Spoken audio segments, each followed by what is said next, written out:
The Galactic Combat Academy's undefeated champion lies unconscious on the arena floor, and the human girl with the training sword is asking if anyone knows where the bathroom is.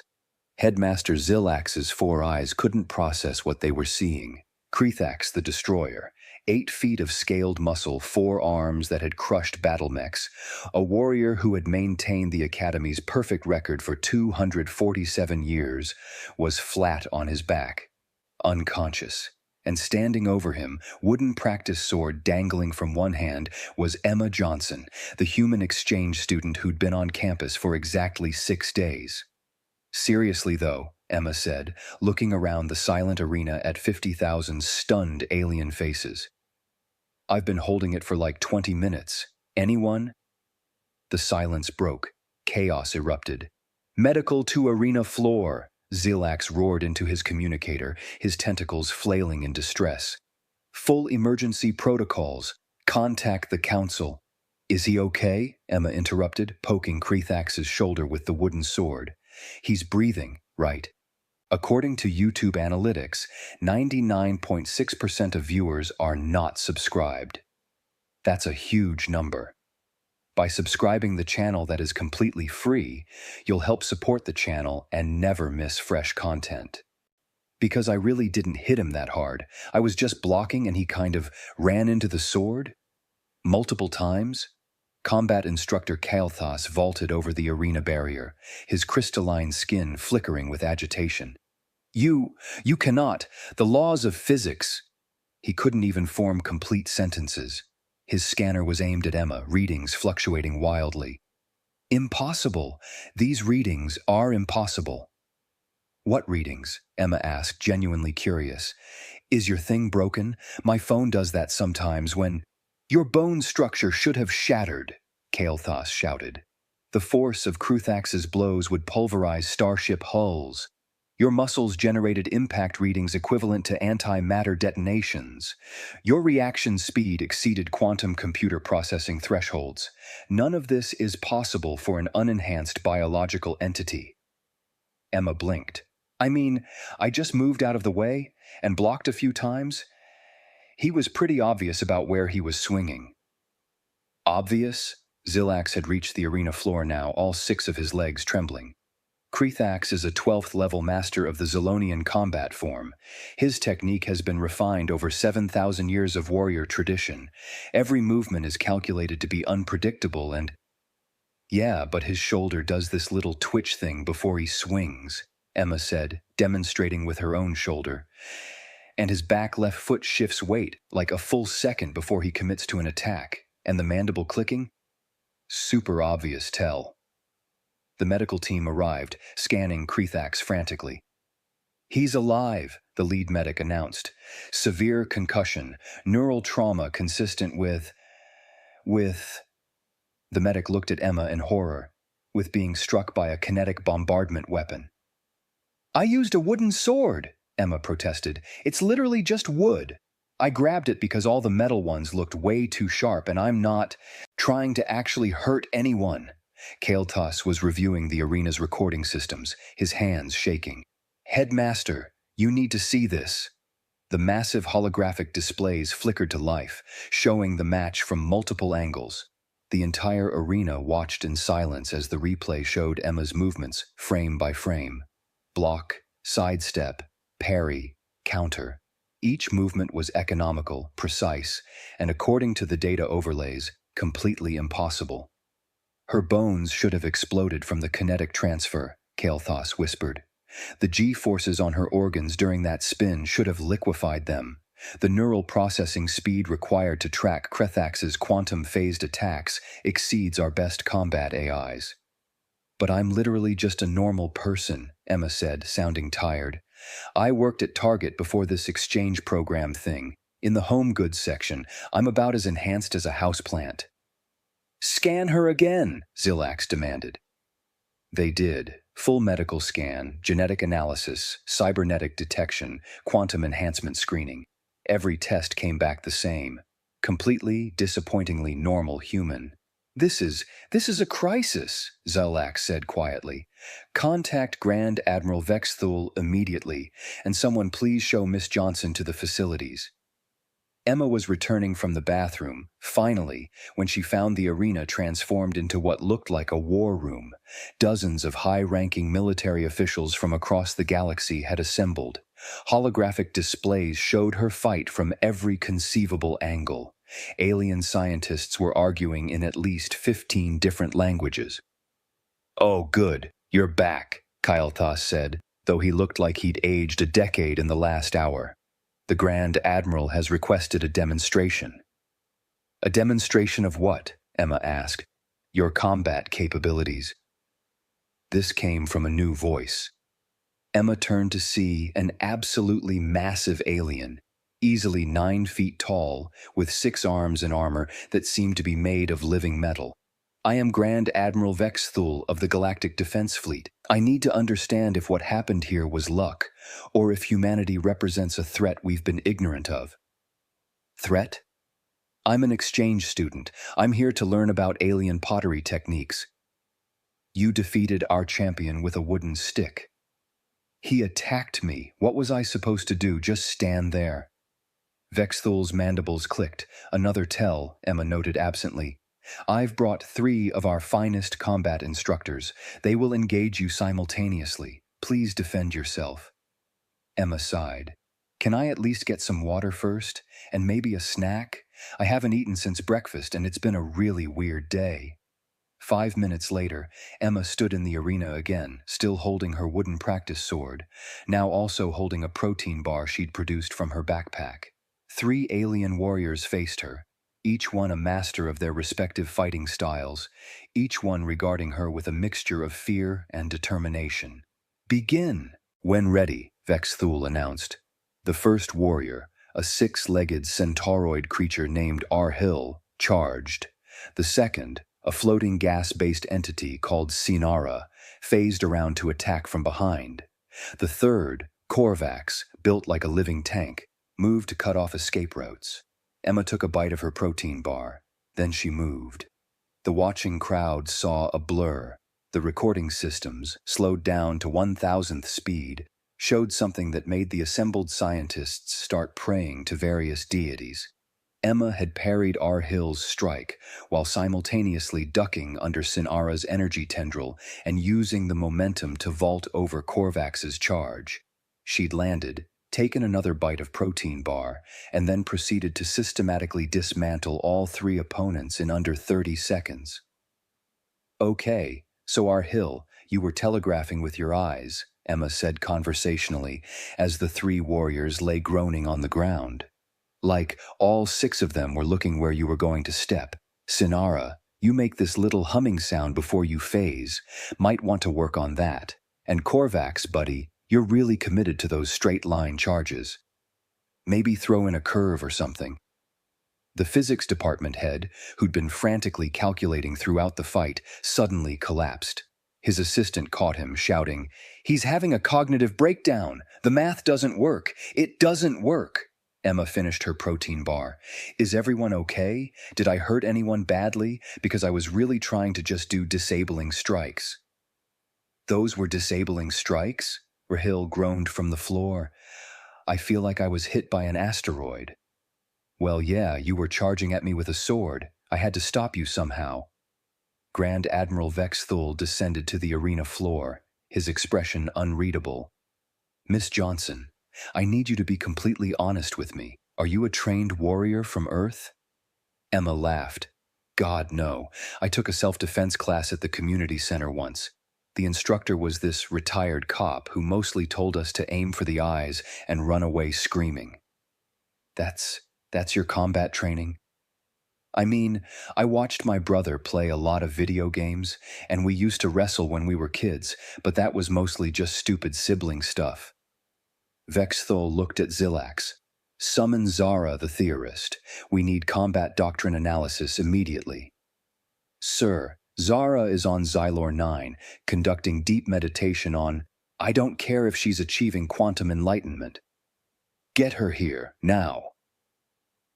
Zara the theorist arrived 6 hours later. She was a being of pure energy contained in a crystalline matrix, considered the greatest military mind in galactic history. She'd written the codex of combat that every warrior in civilized space studied. She watched the recordings in silence for 2 hours. Finally, she spoke.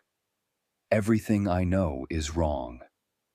The assembled leaders shifted uncomfortably. "Explain," Vexthul demanded. Zara's crystalline form pulsed with agitated colors.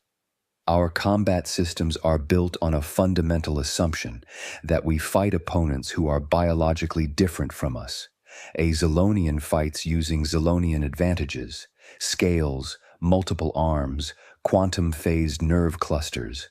A crystalline fights using energy projection and dimensional shifting. Each species develops combat styles optimized for their biology against other biologies." "Yes, obviously," Kael'thas said. "That's basic combat theory."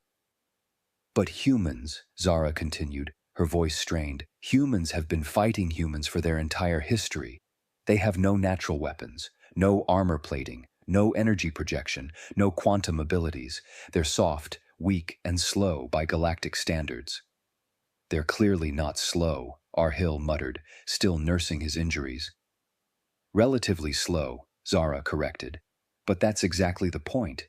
Humans evolved combat against opponents with identical capabilities. Every human knows, human tells, human patterns, human limitations. So they evolved something we never needed to: absolute unpredictability." Emma, who'd been sitting quietly eating what she called pizza rolls from her backpack, looked up. "Wait, you guys don't train against your own species?" "Why would we?" Zilax asked. "We train to fight other species in the galactic combat tournaments and potential warfare scenarios." But that's so inefficient," Emma said, looking genuinely confused. "The best training is against someone who knows all your tricks. That's why sparring partners are usually the same style as you, because they know what you're going to do, so you have to get creative." Zara's crystalline form brightened with understanding. "Creative, unpredictable, adaptive. You're saying human combat doctrine is based on the assumption that your opponent knows all your patterns?" "Well, yeah. If I'm fighting someone and they can predict what I'm doing, I'm going to lose. So you have to, mix things up constantly, do random stuff, keep them guessing." Emma paused. "Wait, you guys really don't do this?" "Our combat forms are about perfection," Kael'thas explained. "Thousands of years of refinement to create the most efficient, powerful techniques for our biology. We perfect the patterns." Emma laughed, not unkindly, but with genuine amusement. "Okay, but perfect patterns are perfectly predictable. Anyone who's studied your style knows exactly what you're going to do. Like, I watched one training video of Krethax and I could predict his entire moveset." "That's impossible," Zilax protested. "Krethax has mastered 15,000 unique combinations." "Sure, but they're all based on the same core principles, right? Same weight distribution, same optimal angles, same biomechanical efficiency. Once you know the foundation, the combinations don't matter. You're just recombining the same predictable elements." The silence that followed was deafening. Grand Admiral Vexthul spoke carefully. "Are you telling me that our entire military doctrine, thousands of years of development, millions of warriors trained, countless battles won, is fundamentally flawed?" Emma shifted uncomfortably. "I mean, flawed is a strong word. It's probably great for fighting other species who don't use your same style. But yeah, if you're fighting someone who knows your patterns, you're kind of screwed." "And humans? All humans train against humans?" "I mean, yeah. Who else would we train against? We're the only intelligent species on Earth. Every martial art, every fighting style, every military doctrine we have was developed by humans fighting other humans. We've been doing it for thousands of years. We got pretty good at it." Zara pulsed a deep, troubled purple. "Grand Admiral, I need to speak with you privately." They withdrew to a corner of the arena. Emma could see them talking urgently, Zara's crystalline form flickering with agitated patterns. When they returned, Vexthul looked like he'd aged a century. "Miss Johnson," he said formally, "the Galactic Council needs to understand the full scope of human capabilities.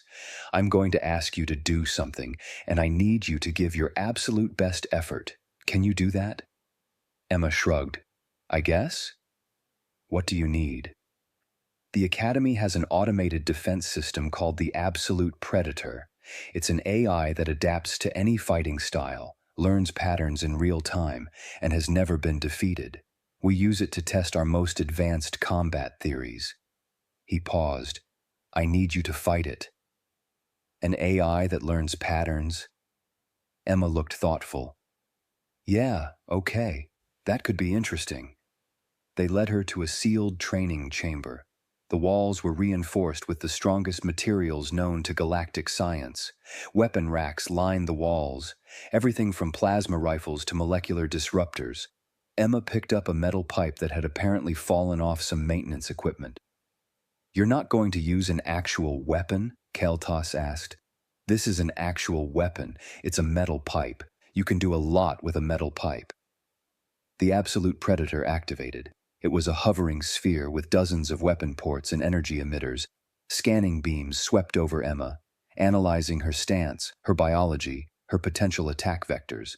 "Begin combat trial," the AI announced in a synthesized voice. Emma stood still. The Predator attacked.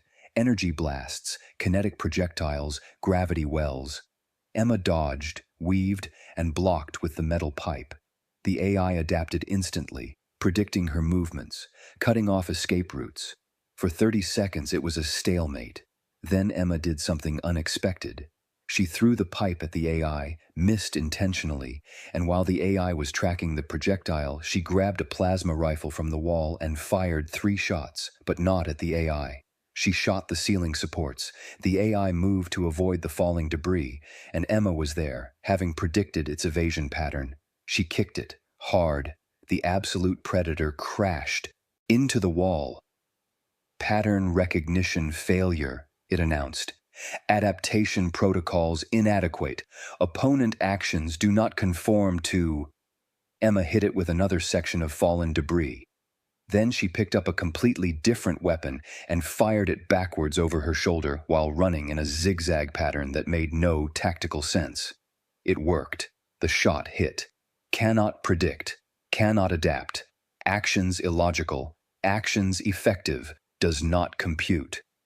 Emma did a cartwheel, completely unnecessary, tactically idiotic, and it positioned her perfectly to deliver the final strike. 40 seconds total. The Absolute Predator sparked and powered down, its systems overloaded by the sheer impossibility of predicting someone who wasn't following any pattern at all. Emma dropped the weapon she'd been holding. "That was fun. Is it okay?" "I didn't break it, did I?" The observation room was silent. Scientists were openly crying. Military strategists had their heads in their hands. Zara's crystalline form had gone completely dim. Grand Admiral Vexthul's voice was hollow. "You defeated it by being random?"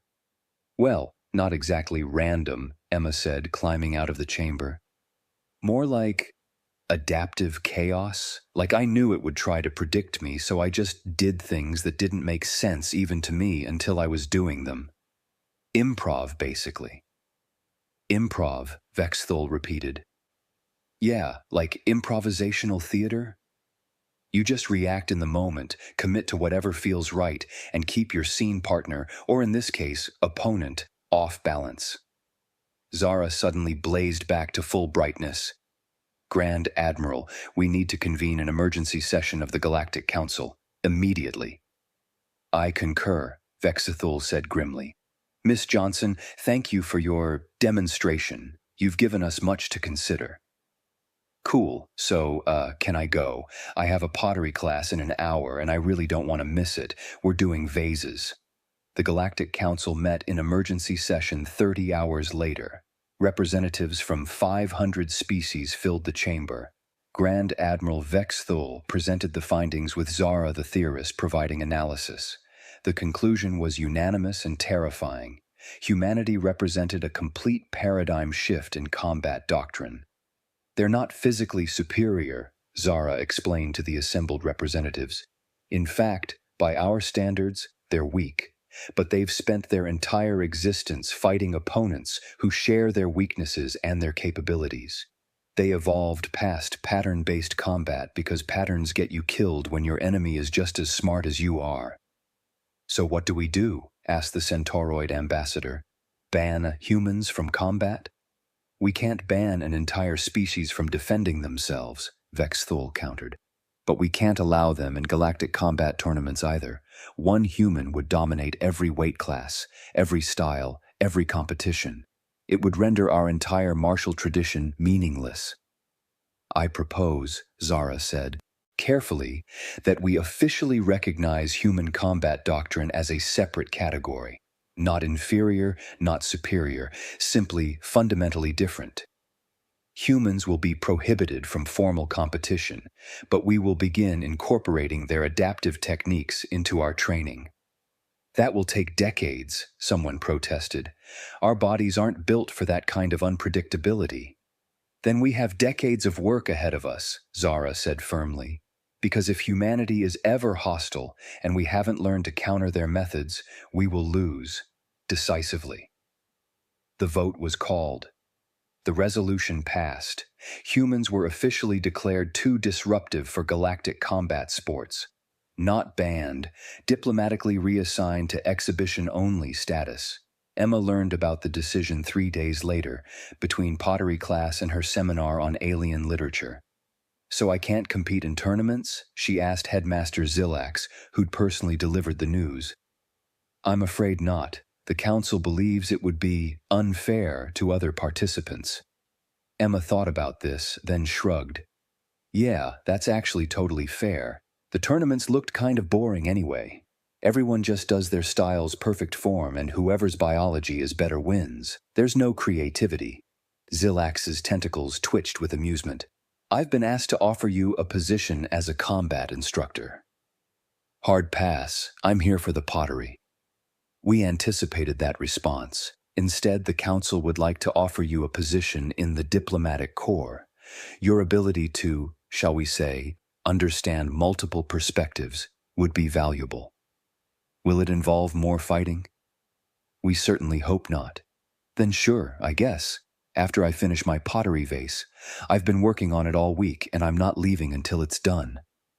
As Emma walked away, Zilax received a message on his communicator. He read it, and all 6 eyes widened in horror. The message was from Earth's diplomatic office. Heard about the tournament thing? No worries.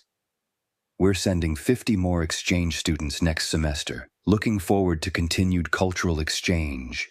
Zilax looked at Emma's retreating figure, then at the message, then at the now empty training chamber where the absolute predator was still being repaired. We're going to need a bigger bathroom, he muttered. Meanwhile, in the pottery studio, Emma was adding the finishing touches to her vase. Another human exchange student, Olivia Smith, who'd arrived 2 days ago to study alien music, sat down next to her. Hey, so I heard you beat up their combat champion or something? Emma sighed. I didn't beat him up. We had a sparring match and he got knocked out. It's been blown way out of proportion. Cool. Hey, random question. I got challenged to a musical duel by some guy with 8 vocal cords. Is that going to be a problem?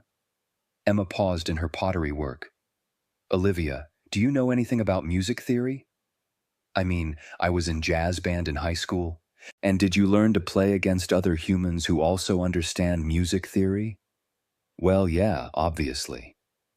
Then you're going to be fine. Just remember, they're probably used to species-specific harmonic ranges. If you improvise outside their expected patterns, they won't know how to respond. Olivia grinned. Improv. Got it. This is going to be fun. Emma went back to her vase, smiling slightly. In the observation room above the pottery studio, because of course they were monitoring the humans now, Grand Admiral Vexthul watched the exchange with growing dread. Sir, asked his aide, should we warn the music department? Vexthul thought about the absolute predator, still sparking occasionally in its repair bay. He thought about Krathax the Destroyer, who'd requested early retirement. He thought about the emergency council session and the complete overhaul of galactic combat doctrine currently being planned. "No," he said finally. "Let them learn. We're going to have to get used to this." On the arena floor, now redesigned as an adaptive combat training facility, 3 alien warriors were attempting to learn human-style unpredictability. They were failing spectacularly, their biology and instincts fighting against every random movement. In the diplomatic wing, analysts were writing reports with titles like Humanity and the Predictability Paradox and Adaptive Chaos Theory in Combat Applications. And in the pottery studio, Emma Johnson finished her vase, a simple, elegant piece with slightly uneven walls, because she'd experimented with an asymmetric technique the instructor said was impossible with traditional methods. "Huh," Emma said, holding it up to the light. It actually worked. Behind her, unnoticed, the pottery instructor was taking notes. Perhaps, he thought, it was time to reconsider some very old assumptions about ceramic arts as well. The humans had been on campus for 1 week. The galaxy would never be the same.